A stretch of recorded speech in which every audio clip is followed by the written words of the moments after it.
La Fondation Mustela est heureuse de fêter ses 40 ans. Embarquez avec nous pour une rétrospective inédite sur 40 ans d'engagement pour l'enfance.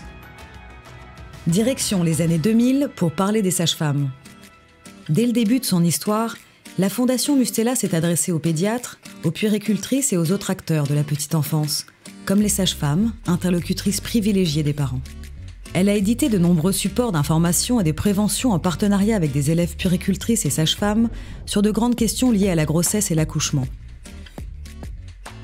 Règles d'hygiène, lutte contre les addictions telles que le tabagisme ou l'alcoolisme, retour à la maison, etc. Le statut de sage-femme a connu d'importantes évolutions en France.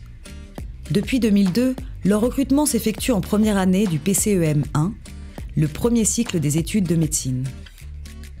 Grâce à cela, le nombre de sages-femmes atteint 18 800 en 2011.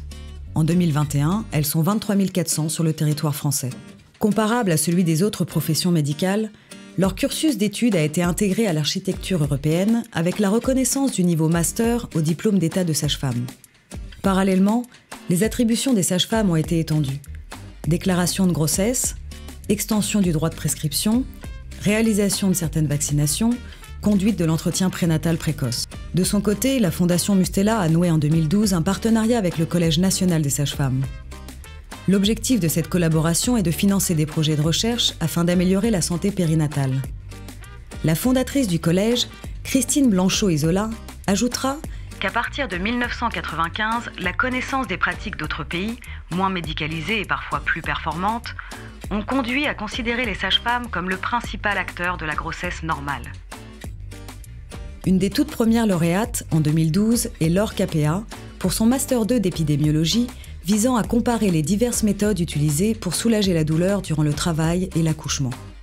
L'année suivante, la lauréate Chloé Barazinski consacre quant à elle son doctorat à une analyse minutieuse des pratiques obstétricales. Suivent des recherches sur entre autres l'accouchement à domicile en 2014 avec Céline Puil, la surconsommation médicale pendant la grossesse en 2016 avec Jade Merer, la pratique de la césarienne selon les facteurs sociodémographiques en 2017 avec Clémence Chante, l'étude de la position maternelle à l'accouchement la même année avec Géraldine Meunier, l'analyse de la sécurité des soins en maison de naissance en 2020 avec Clara Rollet.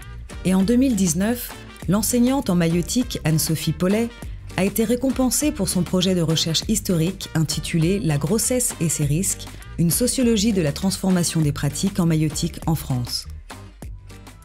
Ainsi s'achève cet épisode sur les sages-femmes. Direction les années 2000 pour parler des images prénatales.